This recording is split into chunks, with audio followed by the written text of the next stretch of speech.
Hello and good morning from Chaiyapoom, Thailand. Just finished my gym workouts. Time to grab some milk for the twins. Let's get the normal Meiji. And can't go buy one of these, of course. Maybe a sneaky ham egg sandwich, Sanga. So a Sanga, iced coffee and a 2 litre milk, 150 Thai baht, so that's what, $6 Aussie? Costs probably $6 just for the iced coffee almost these days in Melbourne, which I'll be there in less than 2 weeks, so I'm looking forward to doing some exploring in the old supermarkets to look at some prices, find some things I'm really missing. Let's head back home and start the day.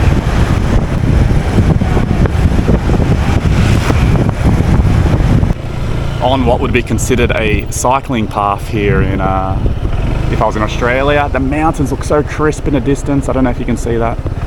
No fishermen this morning. I thought there'd be fishermen out here. It's much cooler. We've got some nice overcast weather. My girls up tomorrow and I'm feeling a little bit lost on these days now without the twins and without mum. Don't know what to do to fill my time. I had a very productive day yesterday. G'day mate, how are ya? You miss me? I'm back home now mate. Hey, I'm back home. And what do I mean by productive day?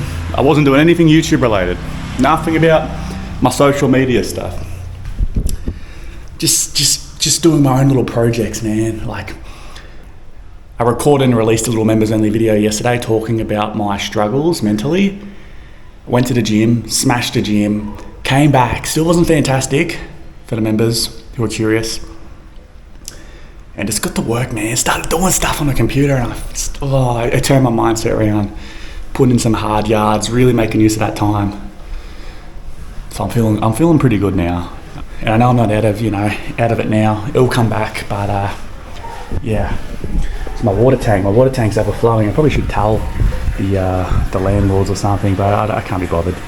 So I turned the water off, let it fill up once a day, because it does last quite a while. It probably lasts me 3 days really, just to stop it overflowing, because my water bill is crazy. It's supposed to stop automatically when it gets to the top, but I don't know, something's broken and I can't be bothered going through the struggles and calling them 3 times, and so yeah, that's just what I'm doing. But yeah, I'm gonna go have a shower, guys, and then we're gonna get up to why Thailand is my home. Just on a little afternoon walk while the weather is so cool. This guy's following me around because I'm having my Sanga. It's like a scrambled egg, bit of mayonnaise and ham. Not bad for, what was it, like $1 at the convenience store. What do you want, Lou? Usually doesn't follow me. Usually he's meters and meters away from me.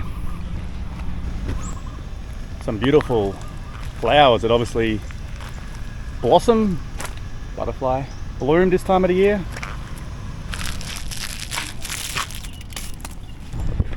Just a reminder, if you have a pet, the best part of their day is when they go for this walk, mate. This is their whole highlight. Take your pet for a walk, mate. So in a little over 4 or 5 weeks, I think it is, I've been in Thailand now for 3 years. 3 years, and it's gone by so fast and been through more than I expected. I didn't move here thinking I'd ever have children. And here I am. It's gone and made some crazy twists, but life is going good. But what really matters, let's go Lou, Ma, is how at home I feel here. Like I know I'm not a Thai and I'm never gonna have like a permanent visa or anything in that sense, but I feel incredibly at home here, and I don't feel that way when I'm in Australia. And I'm happy here, man, and life's good here and the future's good here and it's amazing. I'll never ever get tired of this view out here, mate. And there's a higher sense of freedom here, and it's not limited to, you know, Phalangs moving here and I guess shifting to a a lower cost of living lifestyle. But even you see the Thais have a higher sense of freedom here. Just walking in this park, the amount of people I see having a sleep in a hammock, they're probably having an hour or two off their work today, and they just have a good sleep in the hammock. I love it, mate. Like, you never see that in Australia. The work culture, like, you can't just duck off and have a sleep, can you? And even just the cars and that. I call it the sleep culture. I love the sleep culture in Thailand. But myself here, like, obviously I've discussed my mental issues and mental battles, and I think I'm going to go through that probably anywhere, to be honest with you. You're not going to escape your issues moving to Thailand. We all know that. In regards to like getting by and living a lifestyle, the stress here just seems to drop off compared to, you know, having that full-time job, work culture that I was part of previously in Australia. And I've said it many times before about my twin daughters. I see no better place for them to grow up, no better place for them to become members of society, no better place to experience childhood and all the funs of childhood. And this is definitely where I'd love to grow up as a kid, if I was a kid myself. See if I can get down here. A little bit of a fishing spot underneath the old Arc Bridge. When you move somewhere like Thailand, and I guess my situation can be very different again to the average foreigner moving to Thailand, because I've decided to move to a small sleepy town. Obviously the first 2 years, roughly just under 2 years, I was in a very small isolated village with not a lot around. Now I'm in a small sleepy town. It's not really on the map unless you really know Thailand well. If I told someone in Australia that I live in Chayapum, Thailand, they'd ask me, where the hell is that, mate? Like, it's not a very well-known place, is it, unless you know Thailand. And in living in that small town lifestyle, you get that country town feel. People are happy, people talk to you, people are in a good mood, there's no aggression in traffic. Like, there is a bit of that in Bangkok, isn't there? When I drive to Bangkok, you can tell it's a bit more aggressive and very pushy. Well, here it's very relaxed and laid back, and I know I can get that. Say I went and lived in Barnsdale or something in Victoria, just out of Melbourne, and obviously Barnsdale is probably quite similar to Chayapum. You got that great big slide, that huge slide in Barnsdale. That's my childhood memories right there. Stopping by in Dad's car in the caravan at that little park in Barnsdale, and you got that huge slide that goes down that mountain. I don't know if anyone knows it themselves, but I guess the difference is how could I possibly have done that? How could I possibly move to a country town in Australia when I was living there, and being able to sustain any lifestyle at all with unless I found a country town job, which would be very difficult. Out here in the rice fields now. I hope this guy does not go in the mud. I'll head this way. This is pretty cool because I'm in the city, mate. Like, that's the park I was just in over there. Where I also see that Thailand is my home and where I plan and should stay forever, unless drastic changes happen in life, you don't know what could happen, is just like my circumstances, my situation is I've got no debts to pay, I don't owe anything, I don't owe anyone, I don't have to pay anyone, you know what I mean? It's just me, my wonderful partner's in a great situation as well, my twin daughters, my little son here, Luga the Pomeranian, and it gives us that flexibility, and that's what you should do if you ever intend to move to another country, which seems to be happening more and more now with like remote work and that. And you see like new YouTubers popping up all the time. My mate Isaan showed me the other day, like every day he basically sees a new person move to Thailand with a YouTube channel in the video as I just moved to Thailand, you know what I mean? And that's making things very interesting long term, because you'd assume someone like me is safe. That rice is looking alright, isn't it? Just some houses, I can hear people coughing over there. You'd assume someone like me is safe being a father of two Thai citizens. I'm not necessarily, on any of those digital nomad visas or anything like that. People on marriage visas as well. You'd like to think you've got a sense of security, but there is no guaranteed security. That it'd be ideal, and I think it will happen in the long term, but it'll probably happen when it's too late for me, when my daughters are grown up. With the ageing population here in Thailand, very similar to Japan, I can see in the future a possible permanent residency solution, probably in the long term, in 20, 30, 40 years, for people with Thai children, to encourage that population boom that a lot of countries around the world are going to need in the future. You tired, mate? But just in my personal circumstances, mate, this just feels like home.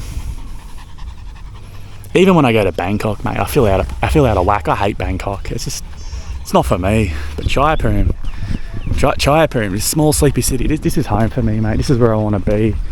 You know, I see so many people around town.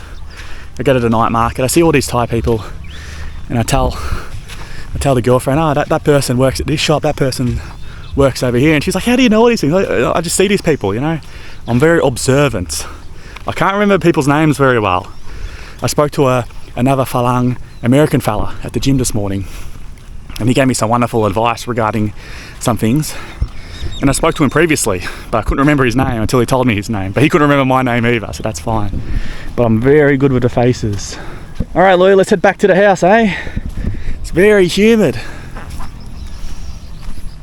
The house, I'm not sure if I spoke about it, but the girlfriend said a good point. I know people have said it to me as well. We probably, when the lease is up in another 6 months, which will be before hot season, we probably need to find something else in the area, just with a little bit of a yard for the twins, because at that stage they're going to want to be playing in a bit of a yard, aren't they?